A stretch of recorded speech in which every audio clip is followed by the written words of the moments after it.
귀한 찬양 감사드립니다. 이 추석 명절 때 늘 가정 예배를 드리면 가장 많이 부르는 찬송가가 이 찬양이 아닌가 싶습니다. 우리 추석에 꼭 맞는 찬양으로 또 이 연휴에 마음도 바쁘고 몸도 바쁘실 텐데 이렇게 함께 찬양해 주시고 또 우리 가운데 귀한 찬양 들려주셔서 감사합니다.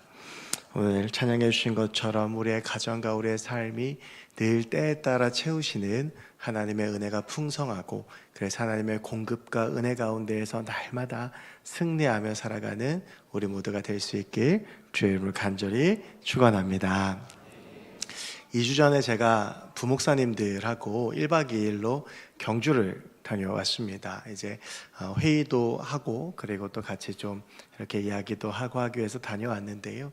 이제 제가 가서 한 1시간 정도 시간이 좀 남아서 제가 그래도 좀 눈치껏 빠져줘야 되지 않겠습니까? 그래서 저녁 식사 전에 1시간 정도 시간이 있어서 보문호수 중심으로 해서 경주를 한 바퀴를 돌아보았습니다. 경주는 참 많이 다녀왔던 곳인데 특별히 지금 10월 말에 에이펙 정상회담이 있어서 그 경주를 아주 더 아름답게 꾸며 놓았습니다. 그래서 이제 그 아름다운 도시도 보고 또 여러 문화재들도 보면서 늘 그 문화재들을 볼 때마다 제 안에 주는 감동과 또 그런 또 위압감 같은 것들이 있는데요. 이번에도 그런 문화재들을 조금씩 둘러보면서 좀 마음의 감동을 받았던 적이 있습니다. 이제 문화재라고 할 때 이 문화재가 이제 크게 두 가지로 나눌 수가 있는데요. 하나는 제가 방금 전에 말씀드렸던 것처럼 우리가 보고 그리고 이렇게 만질 수 있는 그런 형태를 가진 유형 문화재 라고 하는 것들, 우리가 흔히 문화재라고 하면 보통 유형 문화재를 말하지요. 그런데 이 문화재에는 유형 문화재만 있는 것이 아니라 무형 문화재도 있습니다. 이 무형 문화재의 정확한 정의가 이렇습니다. 연극, 음악, 무용, 공예, 무예, 의식, 놀이 등 다양한 분야에서 세대에 거쳐 전승되는 예술적, 학술적 가치가 높은 전통. 그래서 가장 대표적인 게 이제 판소리 같은 것을 들 수가 있겠죠. 그런데 무형 문화재, 유형 문화재는 형태가 있기 때문에 두면 관리를 해주면 잘 이게 유지가 되지만 무형 문화재는 사람에서 사람으로 전승되는 것이기 때문에 이 세대에 거쳐서 이 전승되는 것이 매우 중요합니다. 그런데 제가 어느 날 신문 기사를 봤더니 이 무형 문화재 전수하는 것이 매우 어렵다 라고 하는 기사를 보았는데요. 그게 더 이상 배우려고 하는 사람이 없기 때문에 이것을 가르치는 과정도 너무 힘들게 이걸 배우더라도 뭐 크게 경제적으로 도움이 되지 않기 때문에 점점 이것을 배우려고 하는 사람이 없어서 무형문화재를 전수하는 게 참 어렵다라고 하는 기사를 보았던 기억이 있는데 제가 그 기사를 보면서 어떤 생각을 했냐 하면 이게 꼭 우리의 신앙과 같다 라는 생각이 들었습니다. 무형문화재가 세대에 걸쳐서 전수해서 지켜야 될 만큼 소중한 것인 것처럼 우리의 신앙도 세대를 거쳐서 알려주고 계승해야 되는 매우 소중한 것이죠. 그런데 무형문화재를 전수하는 것만큼이나 신앙을 우리의 자녀들이나 우리의 자녀 세대들에게 전하는 것이 매우 어렵습니다. 오늘 우리가 명절을 맞이해서 온 세대 연합 예배를 함께 드리고 있습니다. 앉아 계시는 분들 어떻게 느낄지 모르겠지만 위에서 이렇게 보니까 너무 보기가 좋습니다. 어린아이부터 시작해서 청년들 또 어른들 함께 예배 드리는 모습들이 너무 참 감사하고 복된 시간이다라는 생각이 드는데요. 오늘 이 예배를 통해서 세대와 세대가 이어지는 이 예배의 장소에서 세대와 세대가 이어지는 신앙에 대한 이야기들을 잠시 해보려고 합니다. 그 전에 우리가 먼저 오늘 본문에 나오는 아브라함의 신앙에 대해서 좀 먼저 살펴보려고 합니다. 오늘 본문에 아브라함이라고 하는 사람이 나오는데 이 아브라함은 우리가 참 잘 알고 있는 사람이죠. 이 아브라함은 우리가 믿음의 조상 이라고 부릅니다.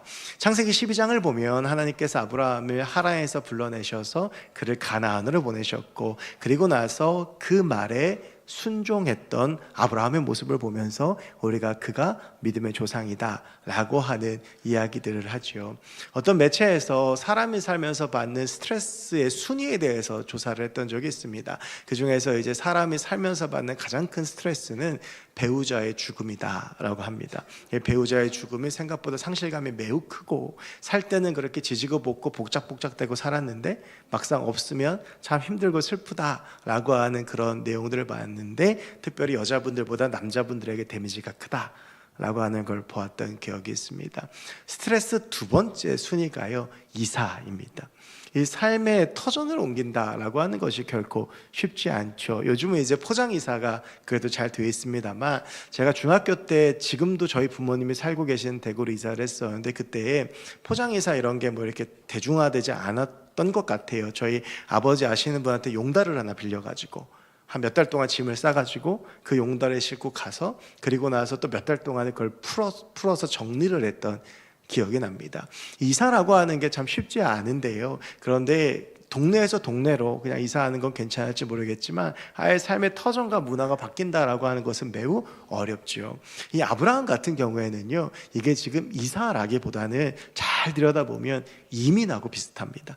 하란이라고 하는 곳에서 아주 다른 문화권이 가나안으로, 아는 사람도 아무도 없는데 여러 가지 어려운 준비들을 해서 자기의 식솔들을 이끌고 가야 되는 그 과정이 매우 힘들고 어려울 텐데, 더군다나 아브라함의 나이가 그때 75세, 이제 어느 정도 삶이 안정되어지고 거기서 삶의 마지막을 준비해야 될 때였습니다. 그런데 하나님께서 젊은 나이도 아닌 아브라함을 부르셔서 가나안으로 가라라고 말씀하시는데, 아브라함은 하나님의 그 말씀에 순종합니다. 그리고 우리가 그 아브라함의 순종을 보면서 그를 믿음의 조상이라고 부르지요. 12장 1절에 보면 하나님께서 너의 본토 지쳐 아베 집을 떠나 내가 내게 지시할 땅으로 가라라고 하는, 우리가 잘 아는 말씀이 나오는데요. 그런데 12장 2절을 보면 하나님께서 그런 아브라함에게 하시는 약속이 한 가지 나옵니다. 12장 2절에 이렇게 되어져 있습니다. 내가 너로 큰 민족을 이루고 내게 복을 주어 내 이름을 창대하게 하리니 너는 복이 될지라.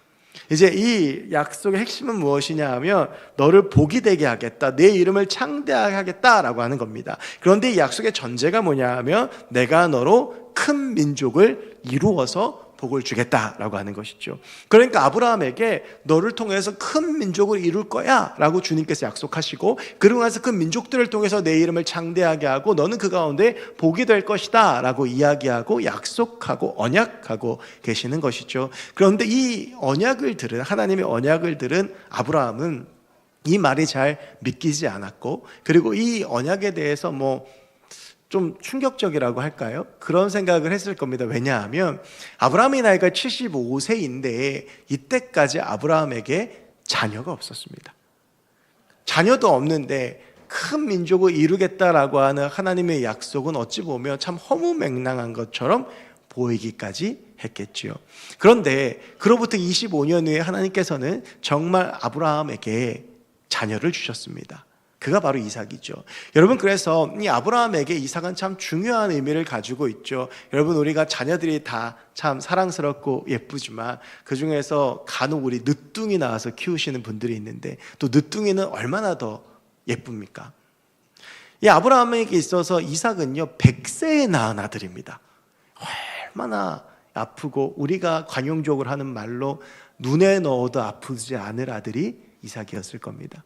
그런데 아브라함에게 있어서 이삭은 육신적으로 소중한 아들이었을 뿐 아니라 하나님께서 아브라함이 가나안으로 갈 때 주셨던 약속의 증표였습니다.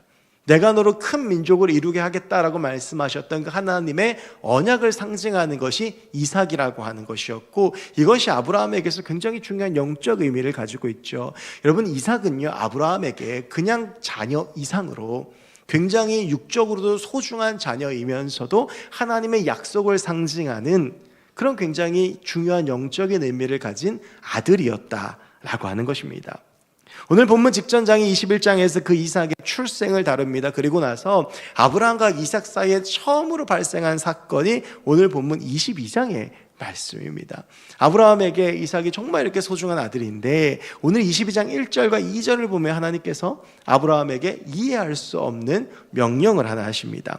22장 1절을 보면 이렇게 되어 있습니다. 그 일 후에 하나님이 아브라함을 시험하시려고 그를 부르시되 아브라함아 하시니 그가 이르되 내가 여기 있나이다. 하나님께서 아브라함을 부르시고 나서 말씀하시죠. 여호와께서 이르시되 내 아들 내 사랑하는 독자 이삭을 데리고 모리아 땅으로 가서 내가 내게 일러준 한상 거기서 그를 번제로 드리라.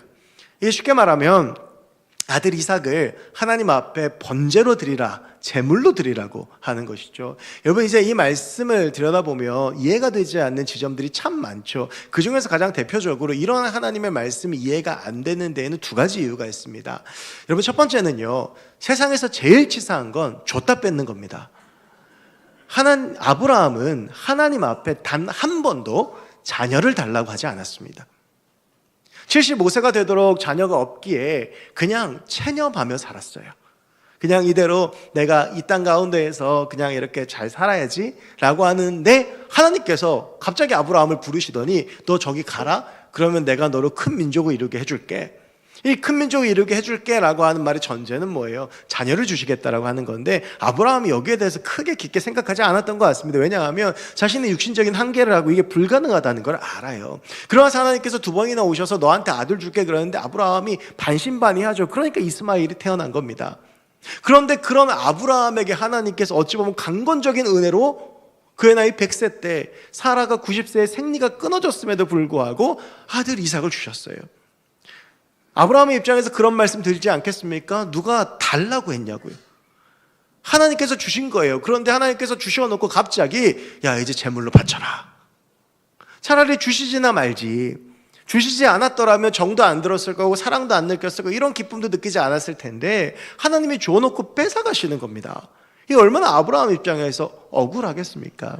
여러분, 두 번째로요, 이 당시에 아들을 제물로 드리는 건 그런데 생소한 것은 아니었습니다.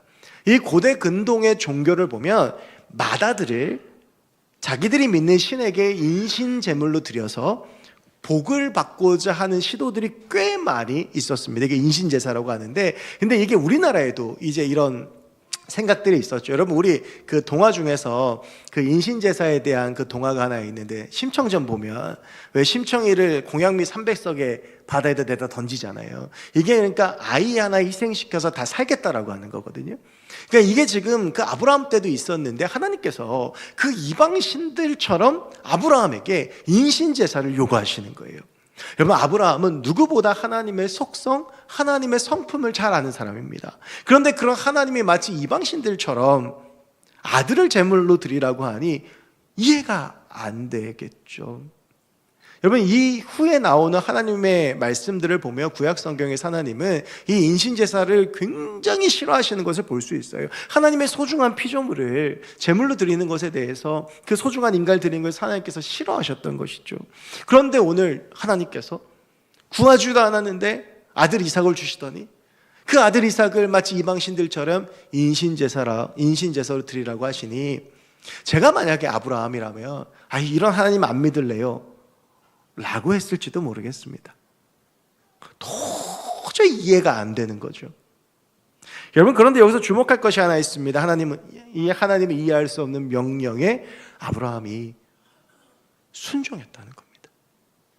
여러분, 이 창세기 말씀을 보면 아브라함의 가장 대표적인 순종이 두 가지가 나옵니다. 이게 지금까지 제가 말씀드렸던 건데, 창세기 12장과 창세기 22장이에요. 외우기 쉽죠. 창세기 12장에는 하나님께서 아버지 때의 하란으로 이주해서 거기서 자리를 잡고 정착하고 살던 아브라함을 갑자기 가나안으로 가라고 하십니다.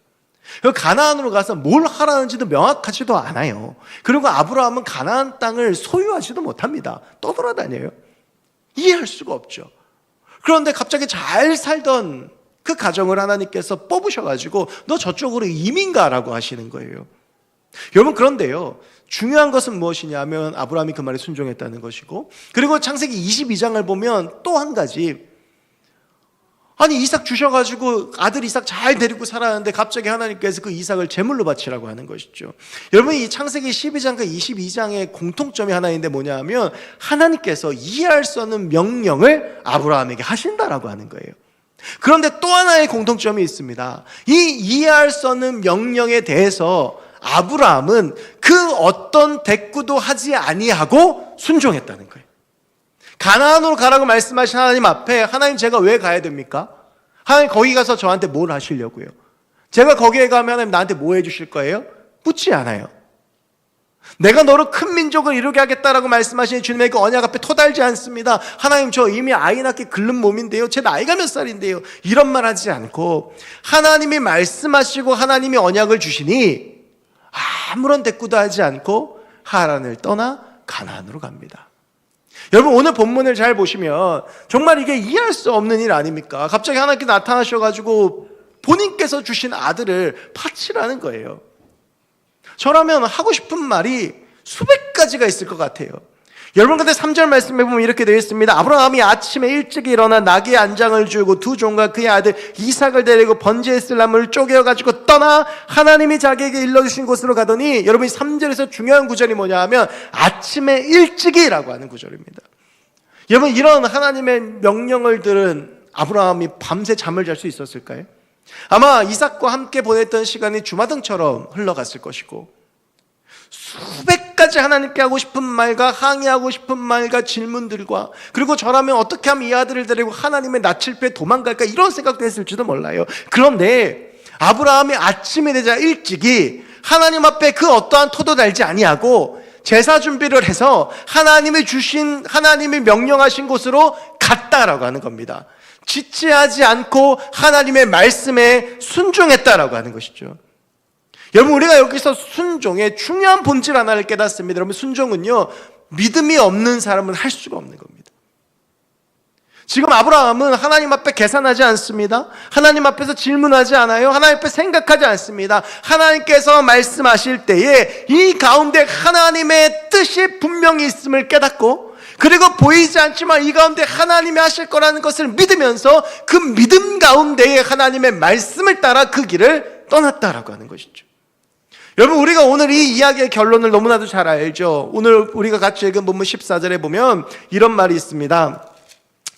아브라함이 그 땅 이름을 여호와 이레라 하였으므로 오늘날까지 사람들이 이르기를 여호와의 산에서 준비되리라 하더라.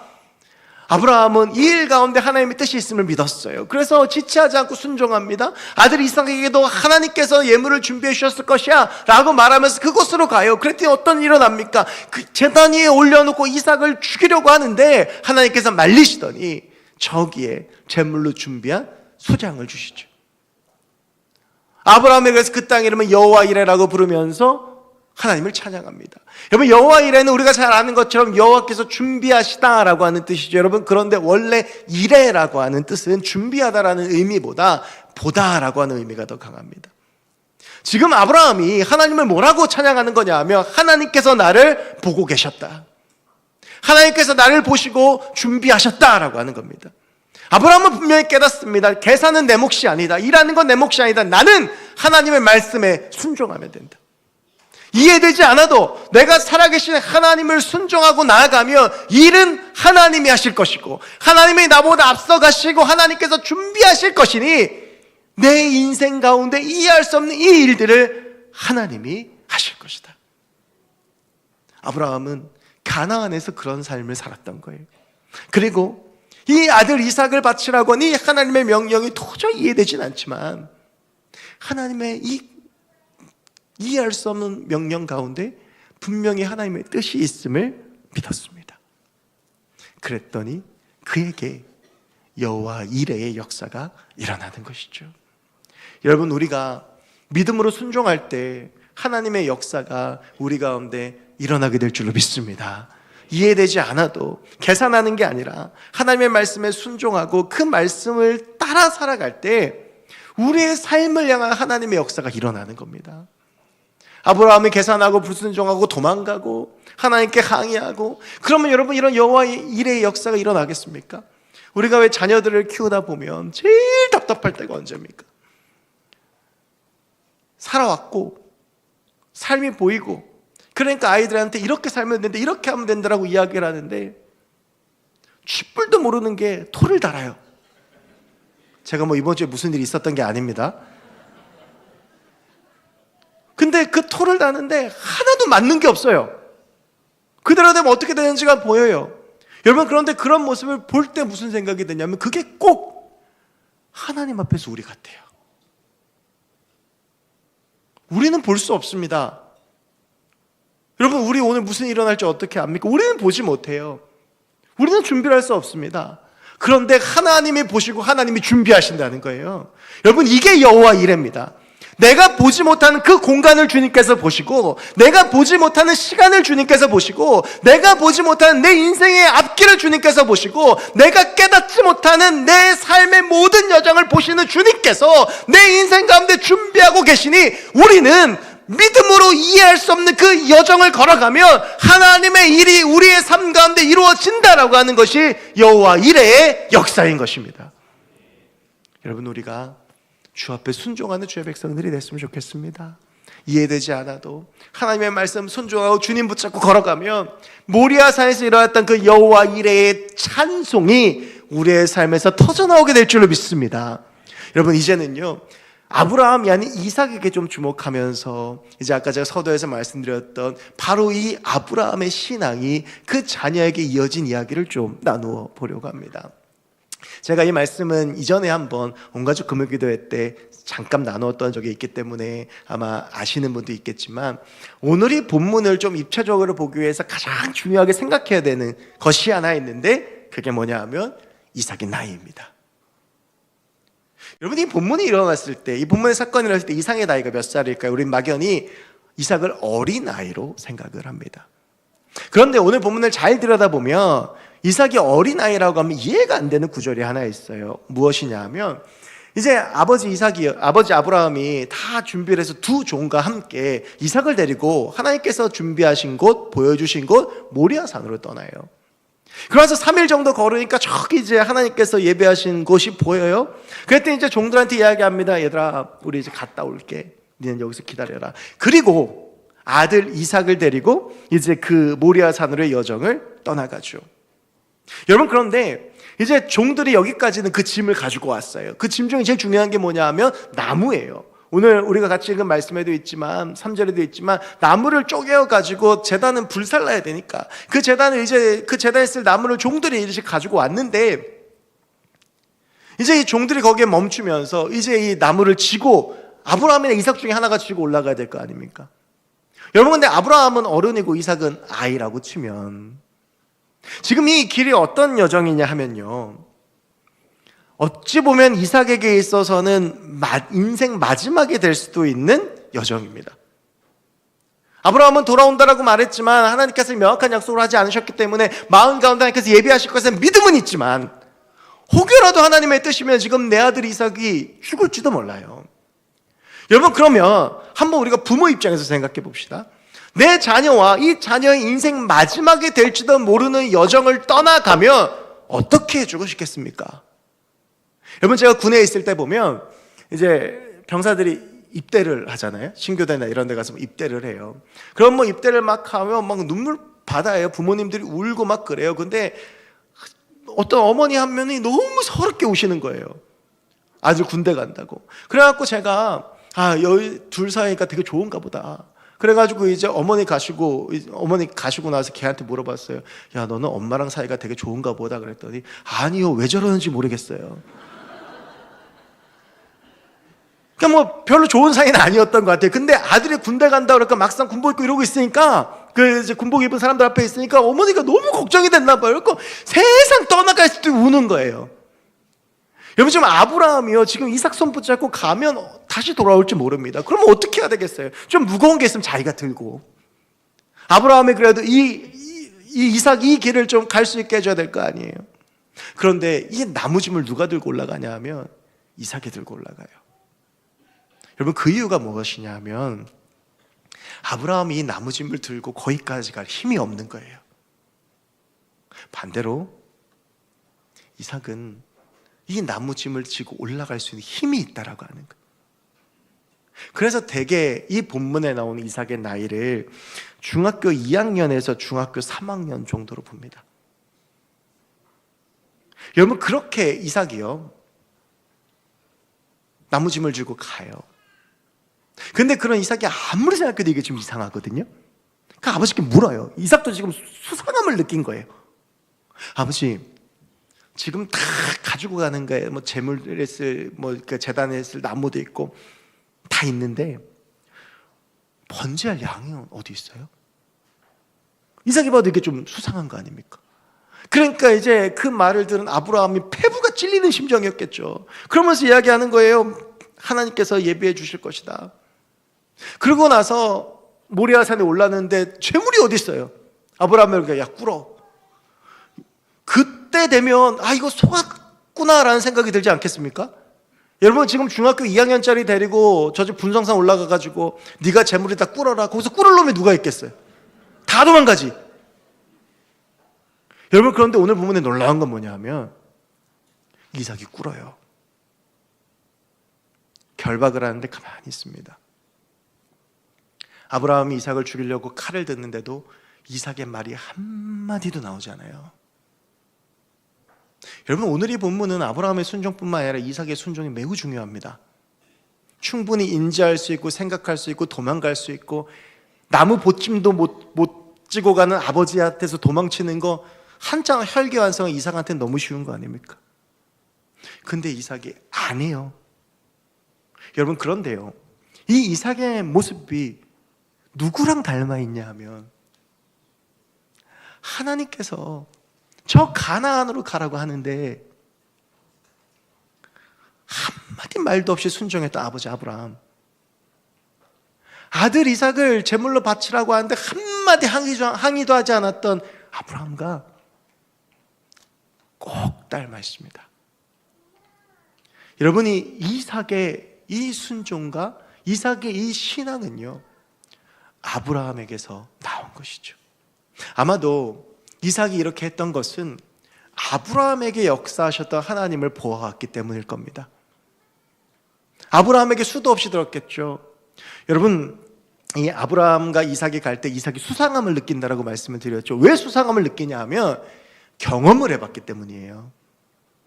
아버지 아브라함하고 제사를 드려본 적이 있어요. 그래서 다 준비를 해서 가본 적이 있어요. 근데 그때는 어린 양이 있었어. 근데 지금은 양이 없는 거예요. 그 몇 번의 경험과 오늘 경험이 너무 다르니까 이삭이 수상한 거죠. 여러분 아브라함은 이삭과 함께 예배의 자리로 나왔고 하나님을 가르쳤고 하나님에 대해서 이야기를 했어요. 이삭은 그 아브라함의 하나님을 보았고 아브라함의 하나님을 들었어요. 그래서 그 아버지 하나님은 이 이삭은 믿는 거예요. 그러니까 이삭이 아브라함의 하나님을 믿으니까 그 하나님께 뜻이 있겠지라고 생각하며 그 제단 위에서 무릎 꿇고 하나님의 뜻을 기다립니다. 그런데 그때 어떤 역사가 일어나냐면 이삭이 그 하나님을 바라보면서 순종함으로 제단 앞에 무릎 꿇고 앉아있으니 하나님께서 말씀하시면서 이삭을 살려주겠다라고 말씀하시는 거예요. 여러분 이 순간 무슨 역사가 일어나는 겁니까? 아브라함의 하나님이 이삭의 하나님이 되는 거예요. 아브라함이 믿었던 그 하나님이 이제는 이삭에게 경험되어진 하나님이 되는 겁니다. 그동안 아브라함에게 아버지에게 역사하신 하나님을 보면서 인생을 살아왔는데 이제 그 아버지 하나님을 보면서 내가 순종하니까 그 하나님이 나를 살려주시는 걸 경험하는 거예요. 여러분 우리의 자녀들은 부모의 하나님을 붙잡고 사는 것이 아니라 자기의 하나님을 경험하고 자기의 하나님을 믿고 자기의 하나님과 인생을 걸어가야 합니다. 그 역사가 일어난 곳이 모리아산이에요. 아브라함이 수도 없이 말했던 그 하나님, 아브라함이 수도 없이 이삭에게 가르치고 고백하고 예배했던 그 하나님이 오늘에서는 비로소 이삭의 하나님이 되시는 것이죠. 여러분 이것이 우리의 기도 제목이 되어야 합니다. 하나님, 내 자녀들이 부모의 하나님이 아니라 자기 하나님 믿고 살게 해주십시오. 우리 엠발 아이들, 청년교회 귀한 청년들이, 우리 교회 아이들이 거의 대부분 부모님들이 우리 교인들이거든요. 부모님 따라서 예배하고 부모님 신앙 붙잡고 살아가다가 얼레불레 청년되고 이게 아니고 이 모리아산에서 이삭이 경험했던 그 역사가 우리 아이들의 삶 가운데 있게 하여 주시옵소서. 주님, 그리고 내가 그 아이들이 모리아산에서 하나님을 만날 수 있도록 아브라함이 그러했듯이 나도 하나님을 보여주는 삶을 살게 해주십시오. 여러분 교회는요 세대와 세대가 신앙으로 이어진 공동체입니다. 우리의 가정이 세대와 세대가 신앙으로 이어져야 합니다. 여러분, 저는 이 모리아산에서 일어났던 아브라함의 하나님이 이삭의 하나님이 되고, 여러분, 그리고 이 이삭의 하나님이요, 야복 강가에서 야곱의 하나님이 됩니다. 그리고 그 야곱의 하나님이 요셉의 감옥에 갇혀서 하나님의 일하심을 기다릴 때 요셉의 하나님이 되죠. 여러분, 이 신앙의 귀한 역사가 우리 교회, 우리 가정 가운데 있기를 소원합니다. 우리 신앙 붙잡고 사는 부모님들, 우리 자녀들을 위하여 더 하나님 애쓰고, 사실 오늘 본문 말씀 준비하면서 이런 부담감이 들어요. 어쩌면 신앙생활 열심히 하고 있는 부모님인데 아이들이 지금 여전히 하나님 앞에 돌아오지 않고 그런 기도 제목 주시는 분들이 많아요. 그럼 내가 잘못 산 것인가? 아니요, 하나님 앞에 더 몸부림치고 애쓰시며 하나님의 때에 하나님이 역사하십니다. 우리가 정말 하나님 앞에 열심으로 예배하고 하나님께 헌신하는 모습 우리 자녀들에게 보여주면 우리의 자녀들과 우리의 청년들이 그 신앙을 이어받아 자기의 신앙을 붙잡고 우리 교회를 다시 세워나갈 겁니다. 귀한 분들로 인하여 세워진 우리 김해교회가 이제는 우리 청년들과 다음 세대들의 세대가 되어서 더욱더 귀하게 쓰임받는 역사가 일어나게 될 것이라고 저는 믿습니다. 우리의 교회와 가정이 세대와 세대가 신앙으로 이어지고 아브라함의 하나님이 이삭의 하나님이 되듯이 내 하나님이 내 자녀의 하나님이 되고 내 하나님이 우리의 청년들과 우리의 다음 세대의 하나님이 되고, 그래야 해서 그 가운데 역사하신 하나님의 놀라운 역사가 일어나길 간절히 소망합니다. 우리의 삶으로 하나님을 보여줍시다. 순종함으로 하나님의 일하심을 보여줍시다. 아브라함의 그 순종이 이삭에게 나타나고 그 가운데 놀라운 모리아산에 기적이 일어납니다. 그 기적을 꿈꾸며 함께 나아가는 우리 모두가 될 수 있길 주의 이름을 간절히 축원합니다. 기도하겠습니다. 하나님, 오늘 명절마다 세대가 함께 예배합니다. 하나님께서 이 시간 함께 해주시고 오늘 모리아산에서 일어났던 그 기적이 우리 가운데 있게 하시고 철저히 주 앞에 순종하며 살아가는 우리 모두가 되게 하여 주시옵소서. 감사드리며 모든 말씀 예수 그리스도의 이름으로 기도하옵나이다. 아멘. 우리 함께 말씀 기억하시면서 우리 가운데 하실 주님의 일들을 기대하고 또 소망하며 우리 기대 같이 함께 찬양하겠습니다.